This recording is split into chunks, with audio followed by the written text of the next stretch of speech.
The heavens, the earth, and all their vast array were finished.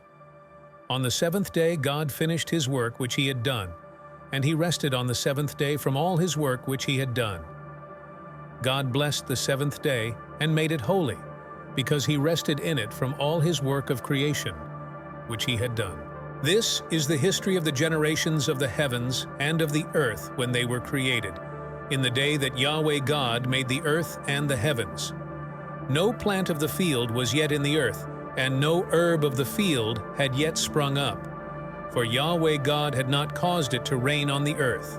There was not a man to till the ground, but a mist went up from the earth, and watered the whole surface of the ground. Yahweh God formed man from the dust of the ground, and breathed into his nostrils the breath of life, and man became a living soul. Yahweh God planted a garden eastward, in Eden, and there he put the man whom he had formed.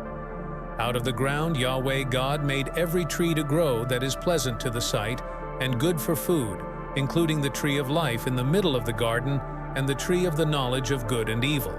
A river went out of Eden to water the garden, and from there it was parted, and became the source of 4 rivers. The name of the first is Pishon. It flows through the whole land of Havilah, where there is gold, and the gold of that land is good. Bdellium and onyx stone are also there. The name of the second river is Gihon. It is the same river that flows through the whole land of Cush. The name of the third river is Hiddekel. This is the one which flows in front of Assyria. The fourth river is the Euphrates. Yahweh God took the man and put him into the Garden of Eden to cultivate and keep it. Yahweh God commanded the man, saying, "You may freely eat of every tree of the garden, but you shall not eat of the tree of the knowledge of good and evil, for in the day that you eat of it you will surely die." Yahweh God said, "It is not good for the man to be alone.